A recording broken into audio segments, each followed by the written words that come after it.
Oi, Rafael. Então vamos lá. Deus está tentando redimir a humanidade a partir de um fiel, Abraão. E em relação aos seres celestiais divinos, né, que pecaram, e, né, cujos filhos foram aprisionados no inferno, lá os gigantes, os Néfilins, seres híbridos.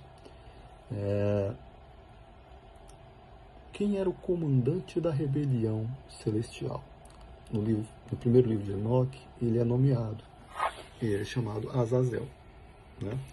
Então, Azazel é considerado um dos líderes daquela rebelião. E aí, quem é Azazel nos textos da nossa Bíblia?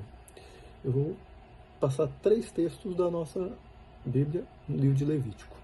Levítico 16, capítulo 16, versículo 8 diz: E lançará sorte quanto a 2 bodes, um para o Senhor e outro para Azazel,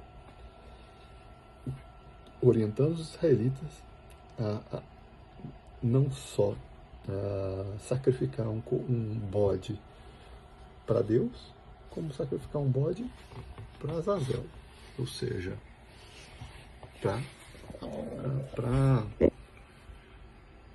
entendo eu, né, tentando apagar as culpas pagar as culpas de Azazel também, né, ou seja, o rebelde, um dos líderes da rebelião celestial. Levítico 16:10 diz: Mas o bode sobre o qual cai a sorte para Azazel será apresentado vivo ao Senhor para fazer propiciação, e será enviado para Azazel no deserto. 16:26 diz assim: Aquele que soltar o bode para Azazel lavará suas roupas, se banhará com água e depois poderá entrar no acampamento. Né? Deixa eu tentando manter distância daquilo. Bom, então um bode para Azazel, um dos líderes da rebelião celeste, um dos 200 narrados no livro de Enoque, que toda a teologia evangélica, cristã, chama Azazel de demônio, né? Chama ele de demônio, mas então Deus comanda os israelitas a sacrificar um bode para o demônio? Não é bem assim, né? Não é bem assim. É um rebelde. É um rebelde como nós somos antes de nascer de novo, né? Então, não sei perfeitamente, mas esse desenho do bode Azazel sendo ofertado do bode sendo ofertado pelos israelitas para Azazel, um para Deus, um para Azazel, mostra que tem alguma relação ainda. Talvez para Deus mantê-los sob controle, ou seja, e esperarem os tempos de Deus. É como se dissesse assim, pode ser simplesmente uma negociação de Deus para que eles esperem o exato momento onde Deus vai dar a eles liberdade de agir na Terra, né? E construírem o seu reino das trevas, né? É um pouco isso também, pode ser mais por esse lado. É um cala-boca. Um cala-boca no inimigo para eles aguardarem os tempos de Deus. E com isso Deus tem um instrumento para nos controlar também, né? Controlar a rebeldia humana também, né? Então é o que me parece em relação a isso aí. Mas com isso a gente construiu um pouquinho dessa história até agora. Agora a criação está também para mais um pontozinho fora do horizonte bíblico, mas olhando para a história humana, que é as 7 maravilhas da humanidade, né? da antiguidade. Se você olhar lá quais eram as 7 maravilhas da antiguidade. 7 maravilhas da antiguidade são Pirâmide de Gizé, né? Foi construída em 2550 lá no Egito, né? Sabe perfeitamente, né? A história bíblica narra o faraó como Deus, né? Ou seja, sendo considerado Deus. Acho que é o livro de Jácer, ou um dos outros livros do Testamento de Abraão.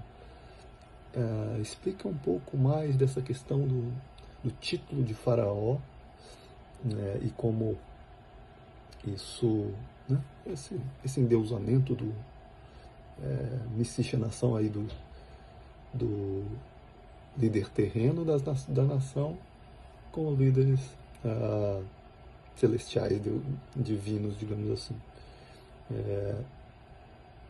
Tem então a pirâmide de Gizé, tem o templo de Ártemis na Turquia, homenagem à deusa grega Ártemis, estátua monumental, teria sido construída em 435 a.C. Você vê como já está mais perto da era de Cristo, certo? 435 a.C., construído um templo de Ártemis gigantesco na Turquia. A estátua de Zeus em Olímpia, na Grécia, enorme estátua de Zeus. Essa estátua de Zeus, ele no século...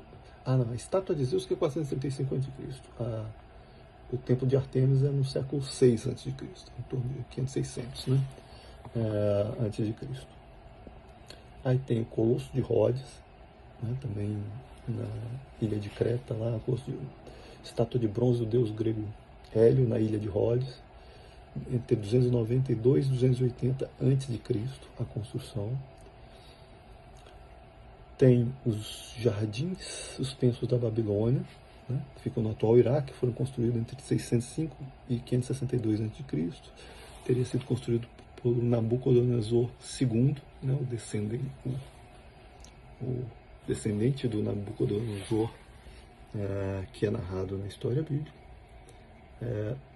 mas todos eles cultuando deuses, né,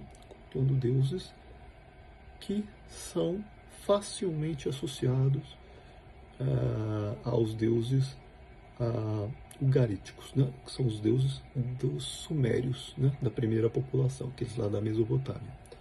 Então é como se eles fazem alguns disfarcezinhos, no frigir dos ovos, eles, né, estão sempre buscando serem cultuados pelas populações da Terra, né?